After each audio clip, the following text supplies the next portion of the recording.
Patron! Mais qui vous a dit d'entrer, vous? C'est votre émission préférée qui commence! Et arrêtez de gesticuler comme ça. Je suis tellement content de vous prévenir. Vous adorez cette émission. Oh, c'était pas gagné au début, hein. Pourquoi c'est gagné, là? Non. Vous voulez une médaille aussi? On est vendredi, il est 18h. Tout le monde adore l'hebdo. Tout le monde attend. C'est qui, tout le monde? Les auditeurs? Ah, c'est le principal. Alors mettez en route. Ah, vous m'avez fait peur. Allez, taisez-vous, lancez la musique. Allons-y. Bonjour, bienvenue dans l'Hebdo, votre magazine d'actualité. Cette semaine, nous vous parlerons de ceux dont on parle peu, les personnes âgées. Le Haut Commissariat au Plan a publié récemment un chiffre. Le Maroc compte 4,5 millions de personnes âgées. Elles seront d'ici moins de 30 ans 10 millions et beaucoup de questions se posent, notamment pour leur couverture sociale, la prise en charge des soins, les aides. Ce sera le reportage de la semaine. Ils étaient 60 000 jeunes à vivre à l'unisson au son du rap, du métal, du rock pour un festival qui était des plus attendus. Mais il y a une soirée qui a connu un débordement et des violences, probablement par des individus qui, eux, ne s'étaient pas vraiment déplacés pour la musique. Tout le monde en parle, à chacun sa version, même sans rien savoir. Dans cette actualité des plus moroses, si vous aviez la possibilité d'avoir un pouvoir rien qu'à vous, d'un seul coup, ce serait lequel? Vous feriez quoi? Rimmel vous a sondé, vous verrez que c'est assez cocasse. En Iran, elles tiennent bon, la révolution féminine continue d'être relayée à travers le monde entier et elle a même gagné les salles de classe dans les collèges. Des jeunes adolescentes, elles aussi, n'hésitent pas à retourner, et c'est une grande première, le portrait du guide suprême pour montrer leur colère du jamais vu. La révolution féminine, nous en parlerons avec notre invité. Il est iranien et vit depuis plusieurs années au Maroc. Il nous dira comment il vit ces événements dans son pays. Son nom, Alireza Azmayesh. De la culture aussi dans l'hebdo avec la pépite de Yacine Taboukterz, une pépite des plus attendues cette semaine, vous verrez pourquoi. Et puis je vous rappelle que pour suivre l'hebdo, vous pouvez écouter dans votre voiture bien sûr, ou regarder ou nous suivre sur votre écran de télévision. Nous sommes en simultané sur l'ensemble des réseaux sociaux. Allez l'hebdo, c'est parti. Installez-vous, c'est parti pour 1 heure d'actu. Mais c'est pas un journal, on est d'accord. C'est l'hebdo sur Radio 2M. Bonjour à tous. Bonsoir. Bonjour Madame Elaouni. Comment allez-vous? Très bien vous-même. Franchement, très bien. Alors, vous avez un micro pour deux, mais tu as le droit de dire bonjour, Salima. Bonjour, Fatih. Sinon, tu ne seras pas excusée, ça voudrait dire que tu es fâchée. Bien sûr. Mais tu es jamais fâchée, toi. Jamais. Nous débutons, comme chaque vendredi, par l'image de la semaine. Et oui, étonnant, cette image que vous découvrez est celle d'Elon Musk. Ces derniers jours, il a fait la une de la presse mondiale sur des sujets aussi divers qu'étonnants. Le milliardaire semble avoir totalement pété les plombs. Il se verrait bien comme le maître du monde, mais en réalité, il n'obtient aucune adhésion. La dernière gaffe en date, la guerre en Ukraine, monsieur a une nouvelle passion. Expert en diplomatie mondiale, pour que Moscou et Kiev fassent la paix, monsieur s'est permis quelques recommandations. Organiser un vote sous supervision de l'ONU dans les régions annexées par Moscou pour décider si la Russie doit ou non rester, et ce, via bien sûr des élections. Vous l'avez bien entendu, il parle et légitime l'annexion. Les Ukrainiens, autant vous le dire, l'ont remis à sa place sans modération. Réponse de l'ambassadeur ukrainien en Allemagne. Ma réponse, très diplomatique, a-t-il dit, est d'aller vous faire foutre et sans excuser l'expression. Les ennemis d'Elon Musk ont applaudi des deux mains et bien évidemment, tous les médias ont relayé. On ne manque pas une telle occasion. Tout cela s'est passé où? Je vous le donne en mille. Twitter, la meilleure plateforme pour les altercations. Et justement, à ce sujet, celui qui se veut être le maître de l'univers a fait une nouvelle déclaration. Peut-être pour pouvoir bloquer tous ceux qui le dérangent, il est revenu sur sa décision. Il va finalement racheter Twitter au même prix qu'au début des négociations. 44 milliards de dollars, soit 54,20 $ l'action. Le milliardaire, pour ne pas dire l'enfant gâté, pour une fois dans sa vie, a eu peur de la confrontation. Il semble qu'il ait eu peur de la justice. D'ailleurs, il a remis à ce rachat une seule condition, la fin des procédures judiciaires en cours pour finaliser l'acquisition. Morale de la petite histoire, tu peux être l'homme le plus riche du monde et subir la pire humiliation quelquefois et quelle que soit ta situation, il faut savoir faire preuve de discrétion.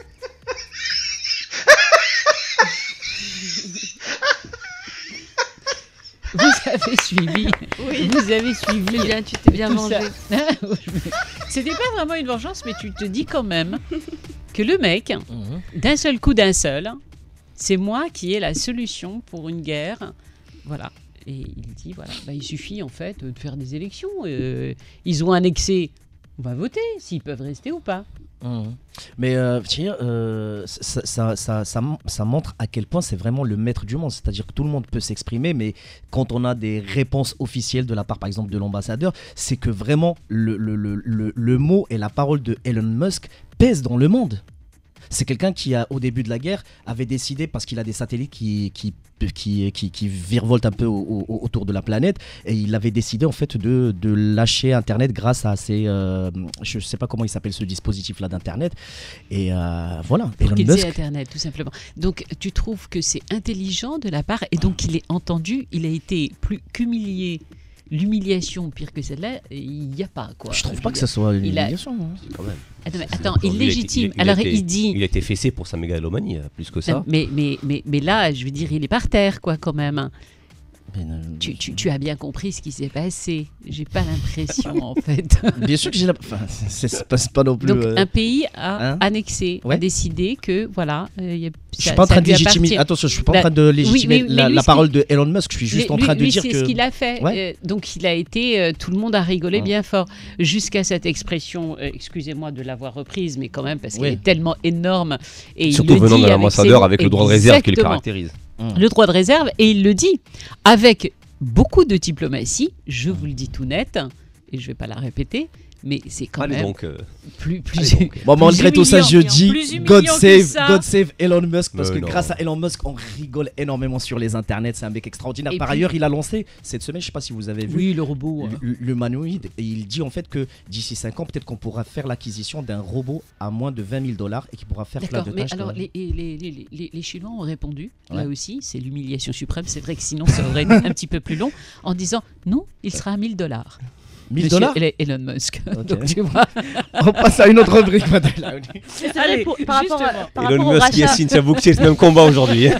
mais juste par rapport au rachat de Twitter, c'est vrai qu'aujourd'hui on voit que Elon Musk c'est vraiment un peu c'est lui qui a toujours, il veut toujours avoir le dernier mot. C'est un gros coup de théâtre. C'est avec son histoire avec Twitter, c'est un jeu de témoin non plus finalement.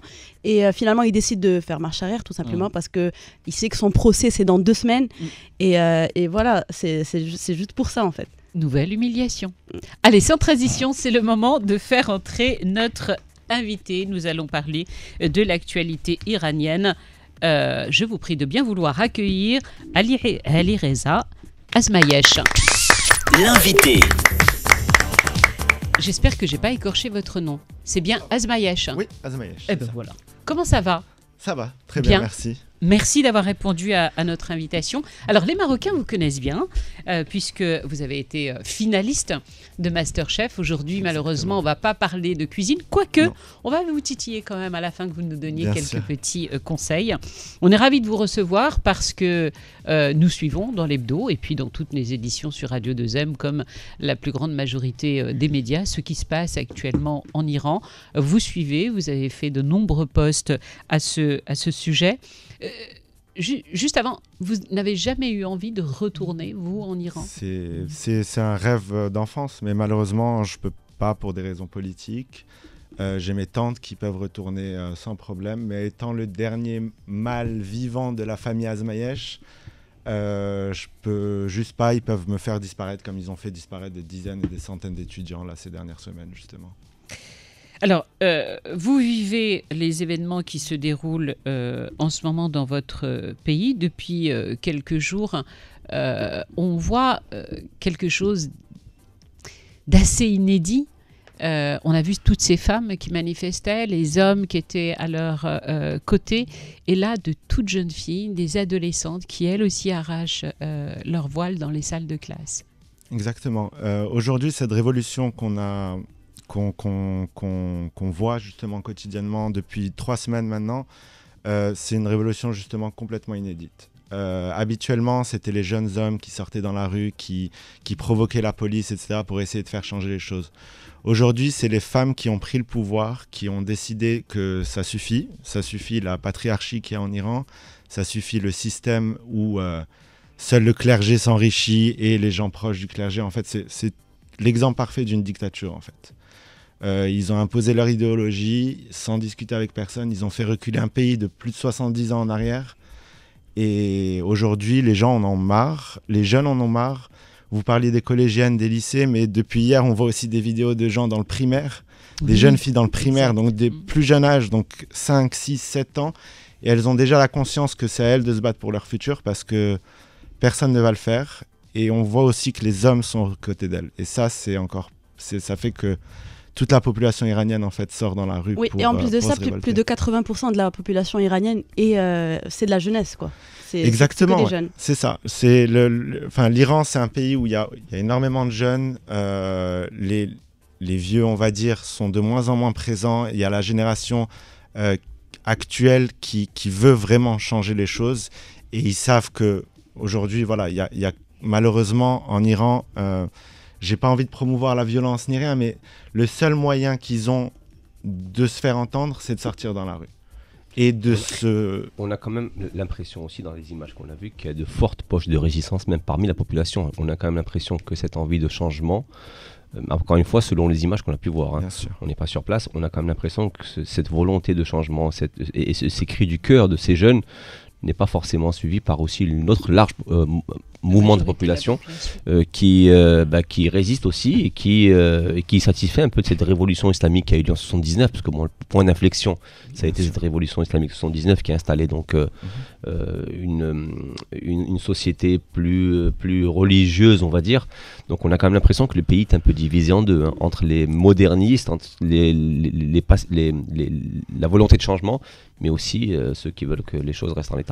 Alors, oui et non, parce que finalement, les dernières élections, par exemple, législatives, ont prouvé qu'il n'y a pas la majorité de la population qui est pour les personnes au gouvernement. Ils ont un choix entre quelqu'un de ultra conservateur ou un peu moins conservateur. Donc, c'est un peu comme ce qui s'est passé aux États-Unis, etc. Ceux qui ne voyaient pas d'espoir n'ont pas voté, en fait, tout simplement. Donc, ce qui a fait que le gouvernement actuel est au pouvoir avec seulement 30% des voix. Et ce n'est pas du tout la majorité. Et comme dit votre collègue, il y a plus de 80% de la jeunesse. Et la jeunesse en a marre de ce gouvernement. Un peu plus. Alors, donc, c'est une révolution féminine qui se déroule comme tout ce que l'on voit et les mouvements durant ces 10 dernières années qui se déroulent principalement sur les réseaux sociaux. On a appris, et vous nous l'avez dit juste avant de rentrer dans ce studio, que depuis 10 jours maintenant, Internet est coupé. Exactement. Alors comment font-ils ? Ils font comme ils peuvent à travers des applications, les Tor Project, le Dark Web, etc. Donc ils utilisent énormément ça. Il y en a qui sont vers la frontière, donc ils arrivent à traverser des frontières pour utiliser les réseaux Internet des pays voisins. Et WhatsApp, en fait, tout simplement. Mais comme on voit depuis 10 jours qu'il n'y a plus d'Internet, on a de moins en moins de contenu, on a de moins en moins de retours de ce qui se passe réellement. Et il y a énormément de vidéos qui sont diffusées justement par le gouvernement qui, eux, ont Internet. Alors, des vidéos qui sont souvent floutées, vous pouvez nous expliquer pourquoi ? En fait, toutes les personnes qui participent à cette révolution, parce que c'est plus une révolte, hein, les gens en Iran appellent ça une révolution aujourd'hui, ce n'est plus vraiment... en fait, c'est une question de sécurité, tout simplement. Les services de sécurité iraniens utilisent les vidéos pour repérer les personnes qui ont participé et les leaders surtout. Donc, toutes les vidéos que vous trouverez seront floutées ou de très mauvaise qualité, c'est fait exprès. C'est juste pour qu'on ne reconnaisse pas les gens qui participent aux manifestations dans le cas où la révolution n'aboutisse pas. On parlait la semaine dernière dans l'hebdo de nombreux artistes, on citait l'exemple de la Turquie, de femmes qui se coupaient les cheveux. Est-ce que vous avez vu ces campagnes ? Donc il y a l'Espagne qui a rejoint, ça a commencé aux États-Unis, mais également la France. Je ne sais pas si vous avez vu cette vidéo depuis hier qui circule énormément. For freedom.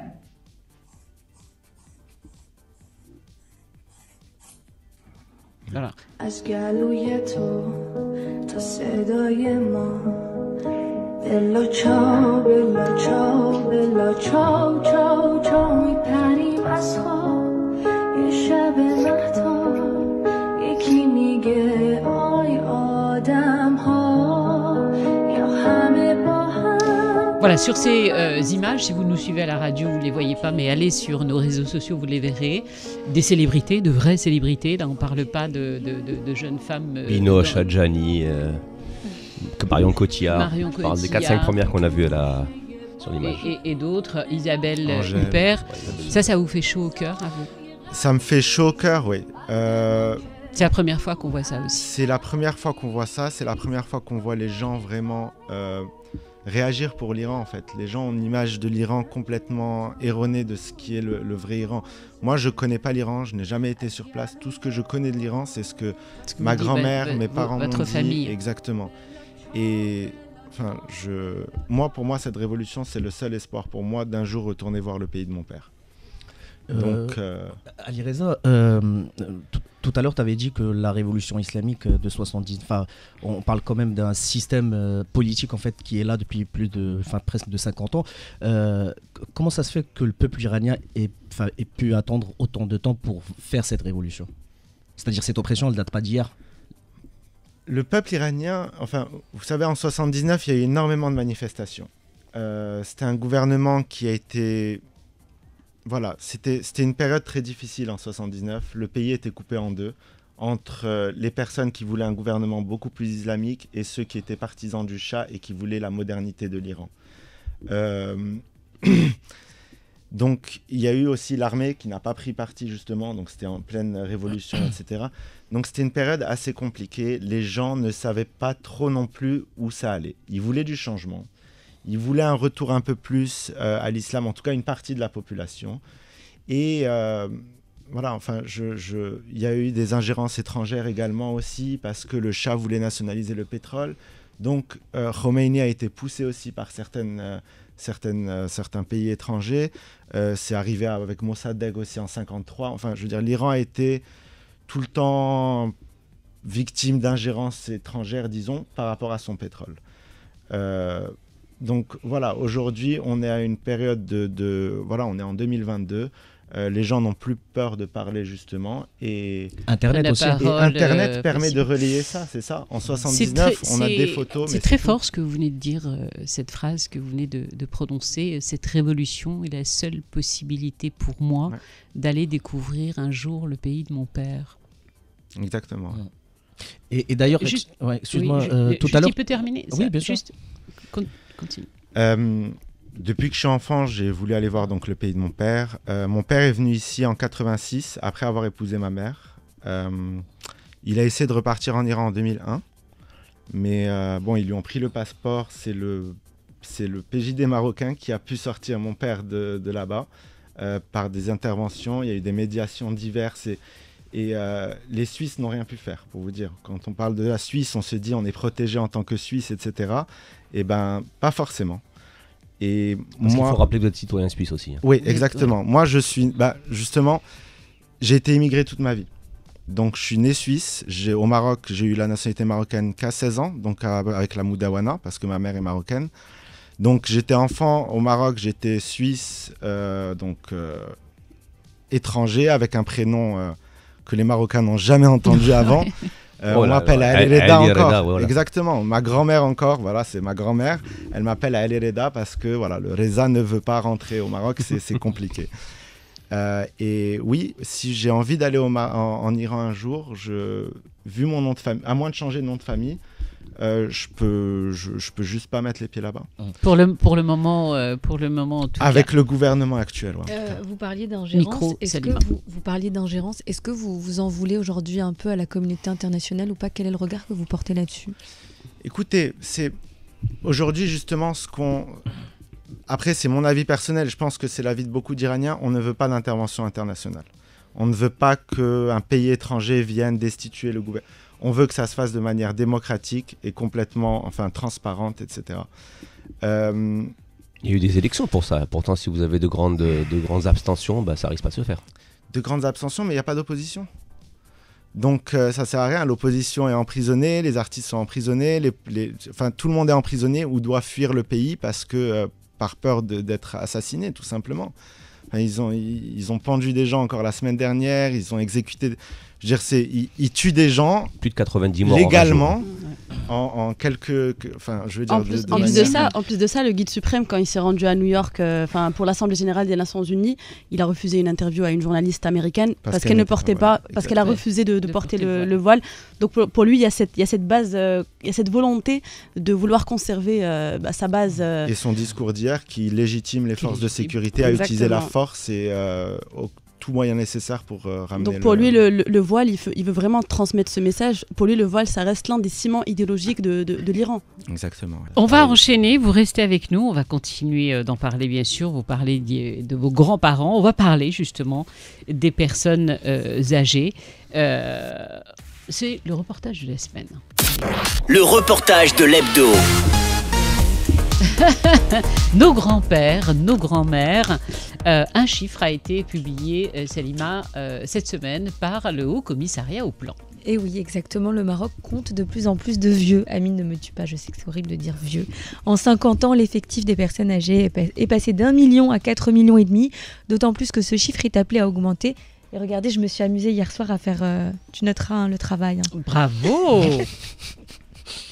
Voilà, donc ce chiffre est appelé à augmenter, le nombre de personnes devrait atteindre 10 millions, donc plus que doubler à l'horizon 2050. Alors oui, vous allez me dire que d'une manière générale, que dans la culture, les croyances, suggèrent que tout naturellement, nos aînés soient pris en charge au domicile de leurs descendants ou autres membres de la famille proche. Mais aujourd'hui, face à un monde qui change, on ne peut plus se baser là-dessus. Il y a des personnes qui n'ont tout simplement pas d'enfants, plus de famille, voilà, ou parfois les enfants partent s'installer à l'étranger, en France, aux États-Unis, et puis les parents se retrouvent ici tout seuls. Alors oui, c'est vrai que vous allez me taper dessus, je comprends aussi parfois les enfants, parce qu'il y a aussi des enfants qui veulent pas, c'est un choix, parce que ça peut être lourd, parce que ça peut être prenant, même si moi je pense... Parce qu'ils travaillent aussi. Ça s'appelle l'ingratitude. Non, pas du tout. Bon, après, ça dépend effectivement de l'état de santé de la personne, etc. Mais je peux comprendre que ça peut être lourd et prenant, même si moi, effectivement, je jure de m'occuper de ma mère si j'en ai les capacités.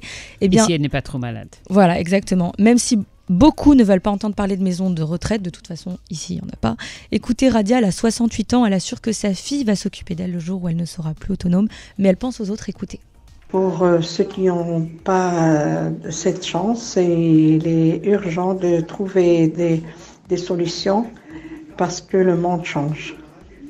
Écoutez, Rachida, elle a 27 ans, elle a 6 frères et sœurs. Ils ont déjà évoqué le sujet. Pour eux, il est naturel que les parents aillent au domicile de l'un de leurs enfants. Écoutez-la.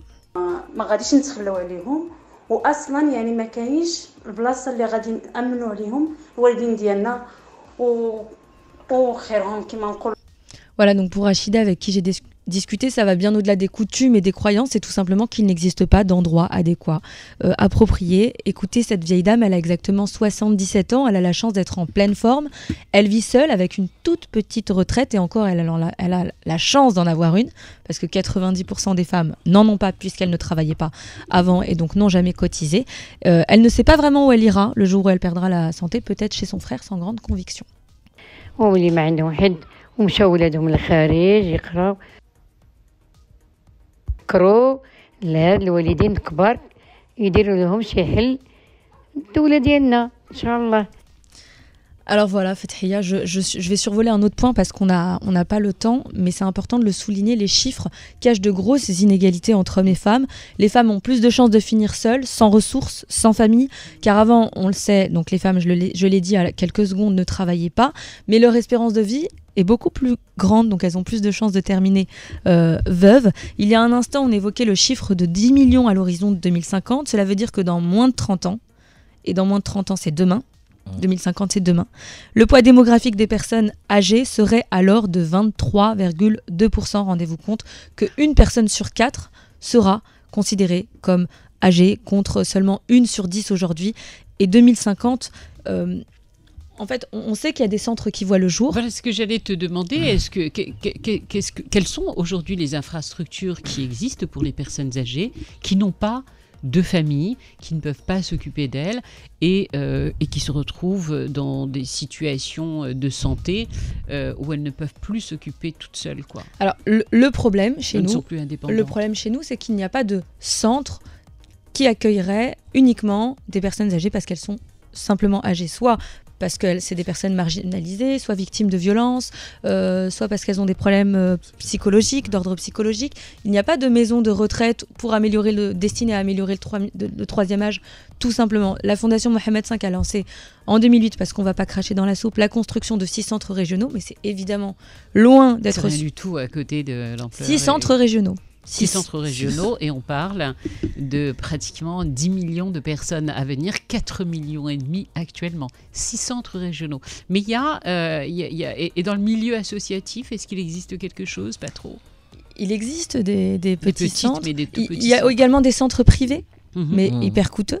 Très coûteux. Voilà, pour les personnes qui n'ont pas les moyens, c'est pas possible. Voilà, exactement. Donc on est face à ce défi que l'on va tous vivre demain. On rappelle quand même ce chiffre parce qu'il est énorme. Juste si on peut écouter, vas-y. Oui. Non, est-ce qu'on peut écouter juste le dernier Bien sûr. sonore? Je sais que la commune de Casablanca a inscrit la construction de 8 centres médicalisés de maisons de retraite dans son plan 2015-2022. Il est évident qu'il va y avoir un besoin accru de ce genre de centres médicalisés vu le vieillissement de la population. Donc il existe, à Casablanca, il vient de le dire, 8 centres devraient voir le jour. En 2022, on est en 2022. Ouais, ils avaient 7 ans pour construire les 8 centres. Ouais. Ils n'ont toujours pas vu le jour. C'est le Covid. Voilà, exactement. Il n'existe, malheureusement, on manque de chiffres aussi, vous le savez, on n'a pas vraiment d'indicateurs pour déterminer le nombre de places nécessaires exactes en maison de retraite. Et aussi, j'aimerais également attirer votre attention au moment où sur le fait que... Je perds mes mots parce que en fait je suis un peu émue. Oui, mais ça se sent quand tu en parles. Mais c'est vrai que ça bouleverse. Vous parliez, vos grands-parents vivent avec vous. Ma grand-mère est à Genève avec mes tantes. Mais en famille. Oui, exactement. Mais juste parce que quand justement tu parles de ton sujet, tu te dis mais si il n'y a pas les enfants, comment on fait?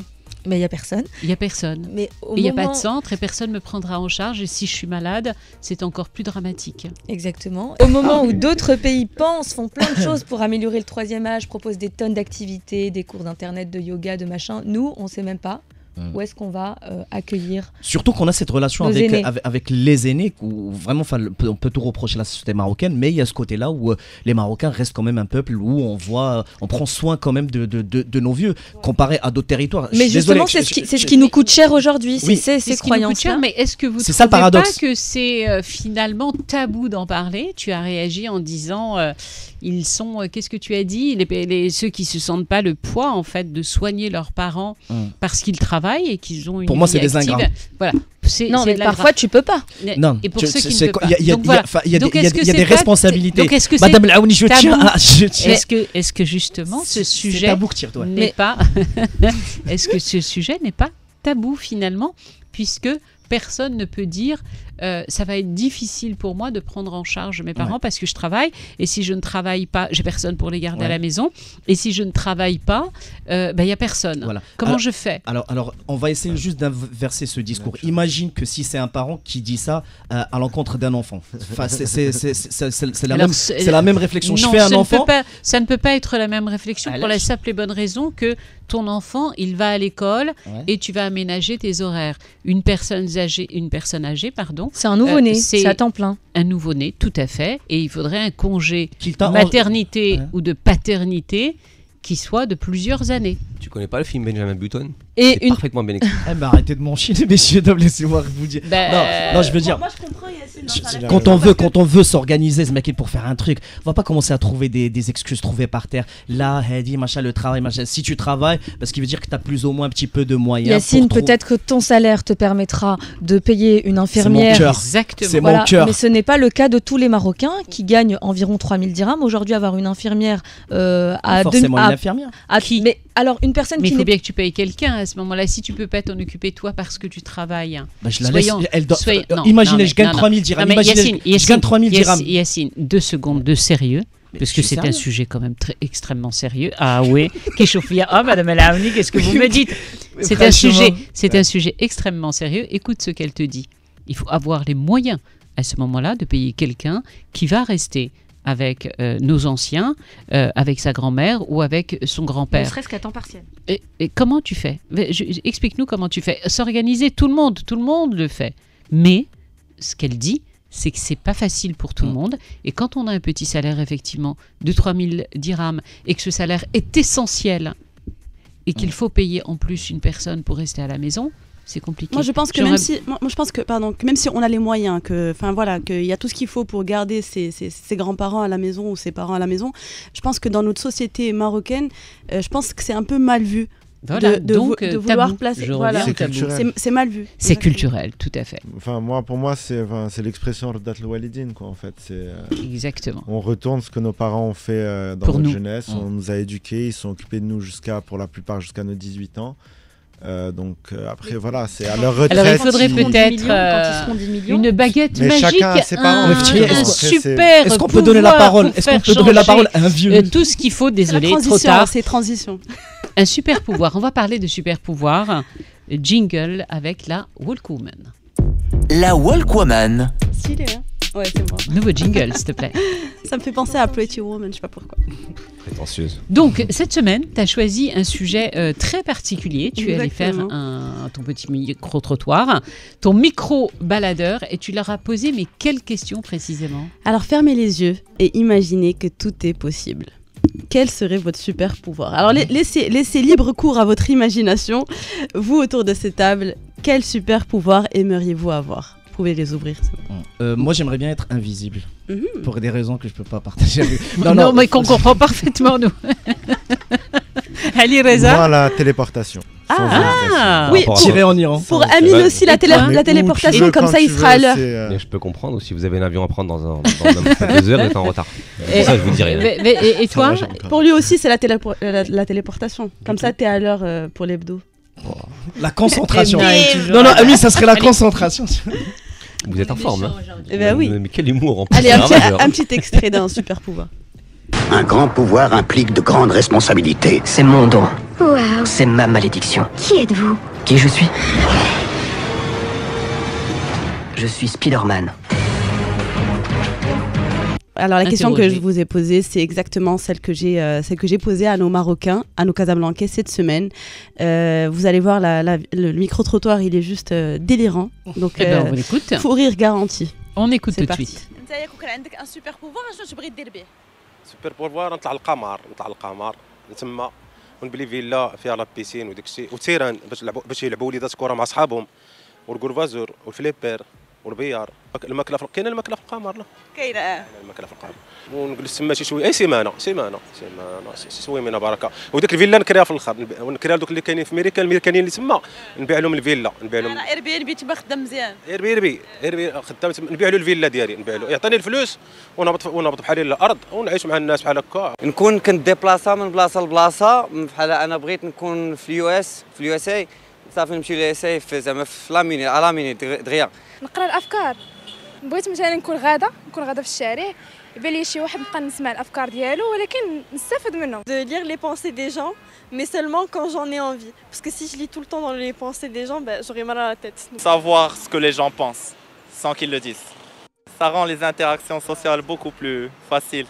انا عندي صحابي كيحملونيش قليل في الدرب ما كيحملنيش نقدر نديرها بحال هكا ما يبقاش يبانوا ما نبقاش نشوفوا ما نبقاش كاع ندوز من حداهم كاع انا فهمتي بحال عندي واحد الصديق مسكين ايمن ما كراش انايا ما كراش ندلاعي ولي مليونير والله ما كرهتش يلا.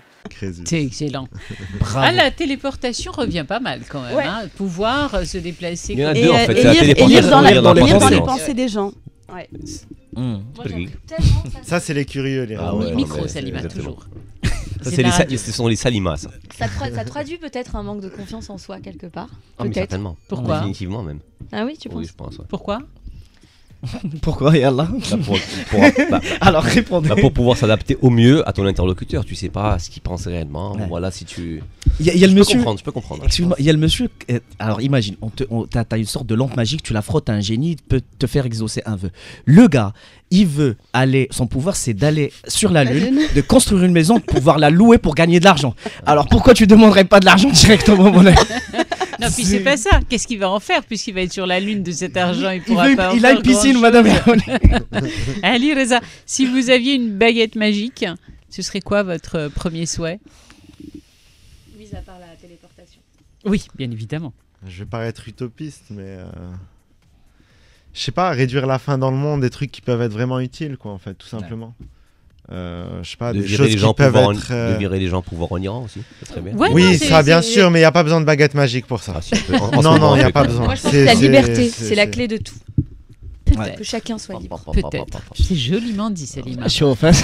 Il nous parle de sport, de football, mais pas que. La politique, la culture, la société, tout y passe dans son billet d'humeur, le billet d'Amine.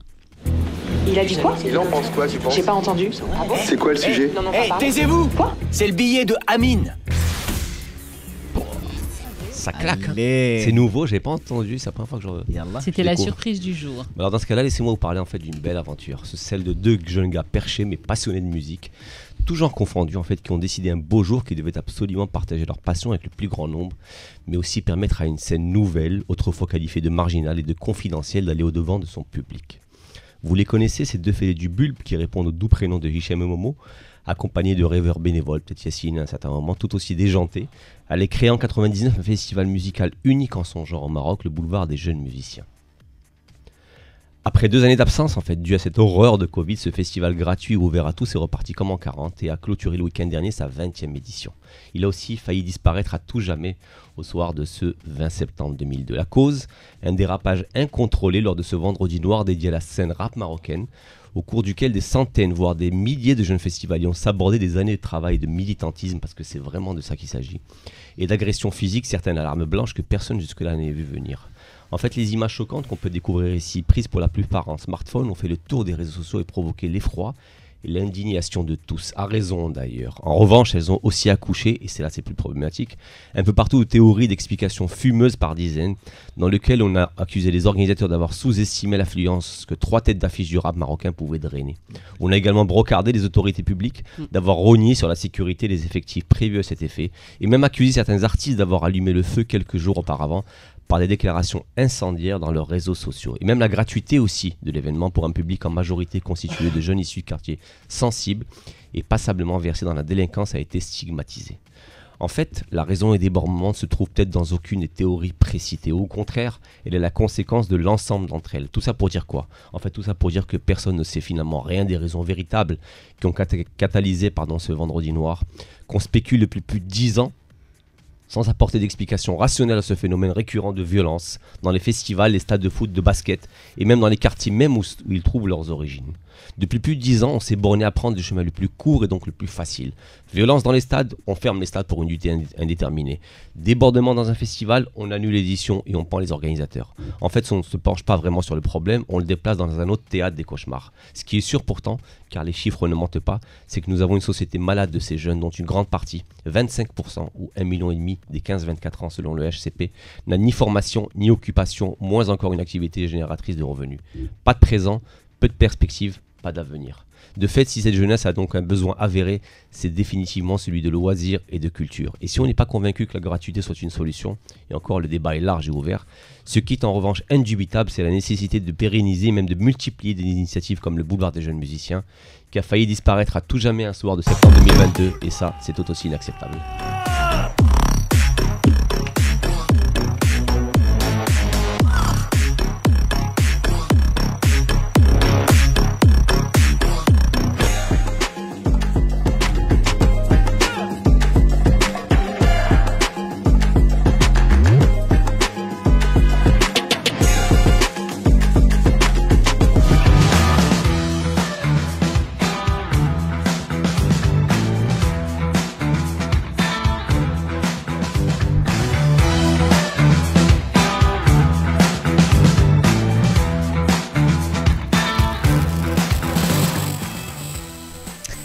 Bravo, un très bel hommage et coup de chapeau à toutes les équipes qui travaillent sur le boulevard, qui ont tenu 20 ans déjà, 20 ans, et on voit effectivement l'engouement l'espace d'une soirée.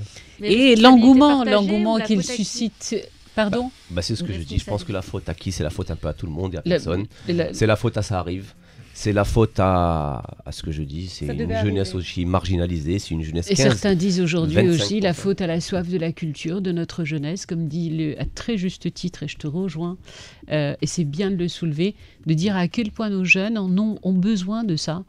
C'est des défouloirs, c'est vrai peut-être, mais peut-être que si on avait davantage, on n'attendrait pas autant, on serait peut-être pas autant à se précipiter, parce que là, un stade qui, normalement, pour 10 000 à 15 000 personnes, ce sont des milliers de personnes qui sont arrivées. Mais c'est des jeunes comment aussi. On gère, comment C'est des jeunes aussi qui sont pas venus pour écouter la musique. Enfin, ceux qui ont foutu un peu le bordel, ils n'étaient pas venus pour écouter du rap ou pour écouter la musique, on est d'accord. Enfin, je pense que la majorité, ils sont restés à l'extérieur. Déjà, il y a 60 000 personnes qui sont restées dehors et 20 000 qui sont rentrées. La vérité, en fait, le choc et l'électrochoc, c'est que tout le monde a tellement été étonné de ce qui s'est passé, c'est qu'on n'en sait rien, quoi. C'est ça. On n'en sait rien. Vous avez suivi? Ouais, j'ai suivi et j'ai failli aller à ce concert-là, justement, de Grande Toto, parce que j'aime beaucoup cet artiste. Et je trouve, en fait, je comprends pas comment ils n'ont pas prévu, en fait, qu'il y ait autant de monde. C'est les 3 rappeurs les plus connus au Maroc aujourd'hui, c'est ceux qui ramènent le plus de gens sur scène. Et comment il n'y avait pas assez de sécurité, comment ils ont mis autant de temps à réagir sur cette foule-là, je veux dire, c'est là où... en fait, on n'a pas, c'est ce que dit Amine, on a aujourd'hui encore pas toutes les réponses, mais toujours est-il que El Grande Toto s'est déjà produit sur scène, ils ont toujours déjà reçu de très grosses têtes d'affiche, ils ont réagi. Parce que pour assurer justement la sécurité des personnes, ça on le sait, ça a été clairement dit dans le communiqué, pour assurer la sécurité des personnes qui étaient sur place, ils ont dû fermer les portes en s'excusant, en disant, là pour garantir la sécurité de tous les festivaliers qui se sont déplacés, on est obligé de fermer parce qu'on ne sera pas en mesure d'accueillir davantage. Mais peut-être que certains sont venus... Est-ce que c'est pas trop tard J'aimerais juste insister sur 2 choses que j'ai écrites ici. C'est que on a sorti 1 millier de raisons pour lesquelles tout ça s'est produit.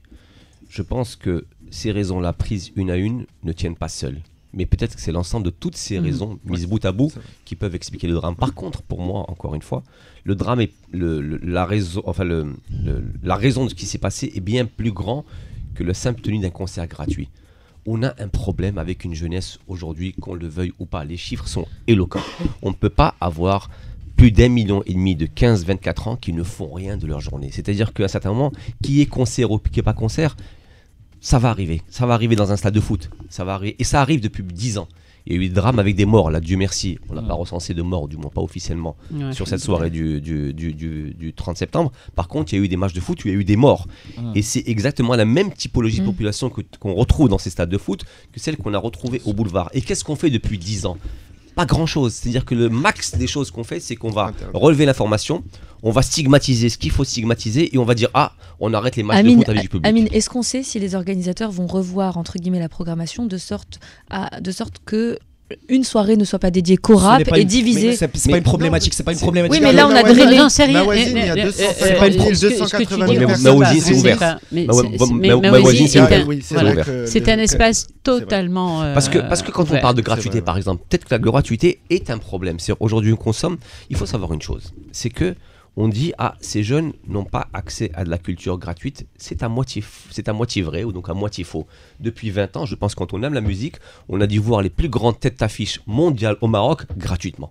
On a eu du Sting, enfin j'ai même pas envie de les citer, mais à travers tous les festivals gratuits qu'on a, les gens qui aiment la musique y ont accès. Après, peut-être que l'erreur qui a été faite par le boulevard, et c'est pour ça que je parle, c'est une conjonction de plusieurs facteurs. L'erreur dans le boulevard, c'est quand vous avez de la gratuité dans un espace fermé, ça ne marche plus. C'est comme un stade de football. Vous pouvez avoir une gratuité dans un stade de 60 000 personnes quand vous en avez 5 000. Mais sur la finale, par exemple, de la Coupe d'Afrique féminine, on a eu plus de 70 000 personnes et donc ça a créé des problèmes. C'est-à-dire qu'à un certain moment, il faut penser à voir ce qu'on peut faire de ces jeunes-là parce que ça soit gratuit ou payant, on va continuer. Je suis désolée, je suis obligée de t'interrompre parce que le temps court. On va parler de culture chaque semaine. Ali Reza, Yacine nous fait découvrir un artiste, un morceau. Enfin, on sait jamais, on s'attend à tout, quoi. Jingle. Radio 2M, la pépite de Yacine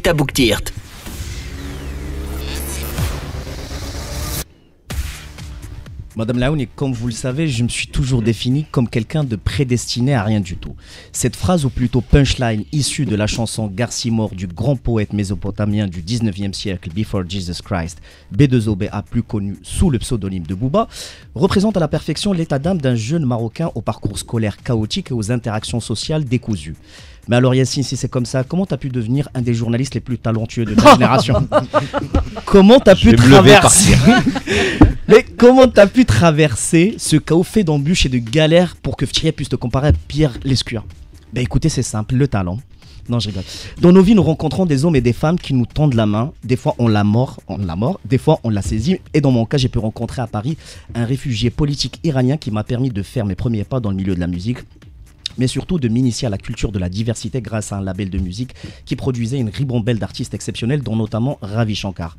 J'ai pu découvrir les esthétiques musicales au nom aussi mystique que le rebetiko grec, le ratif iranien, la rumba congolaise, le fado portugais ou encore le kawali pakistanais.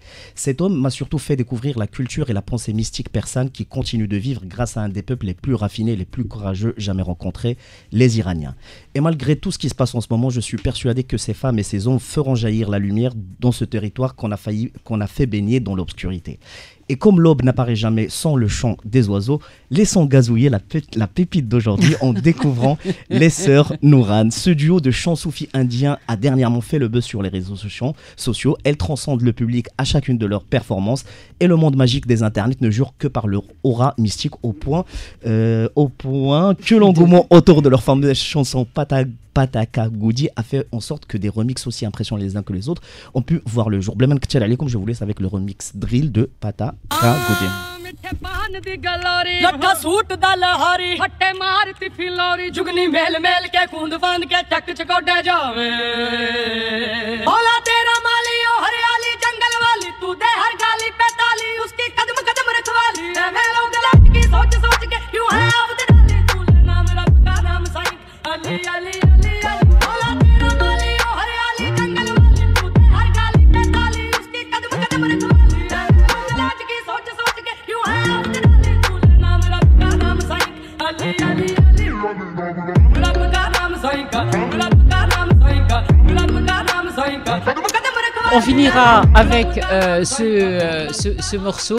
Alireza, la tradition dans l'émission, c'est que l'invité a carte blanche à 2 minutes précisément pour adresser le message qu'il souhaite. Vous regardez la caméra là-bas ou ici, c'est peut-être plus proche. Ouais, voilà. Et vous adressez le message que vous souhaitez.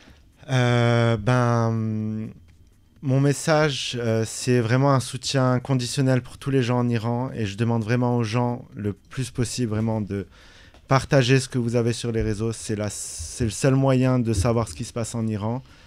Ils n'ont plus d'internet, ils n'ont plus de moyens de communiquer, donc on est leur voix. N'hésitez pas à partager vraiment le maximum tout en faisant attention aux sources bien évidemment. Et si vous voulez une chanson aussi en ce moment qui est...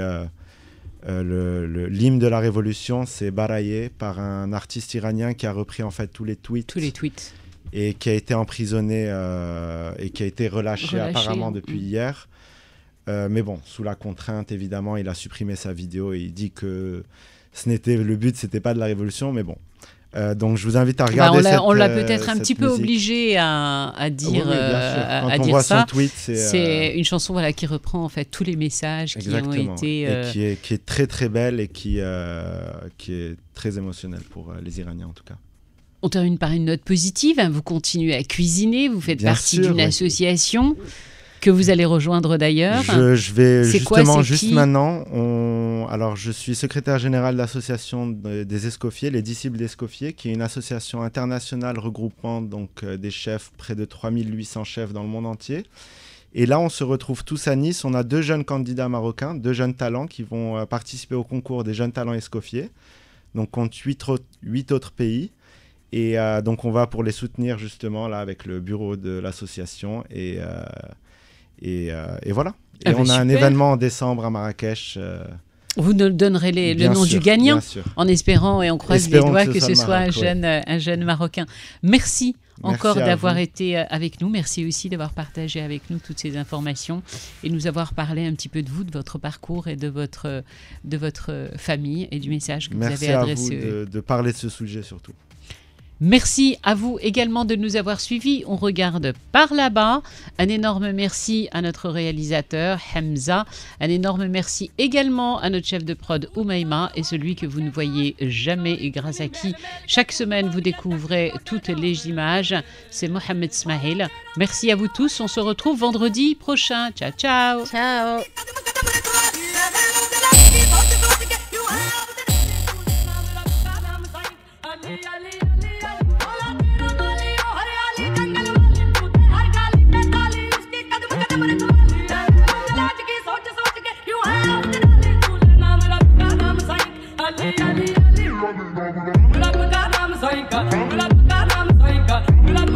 Sainka,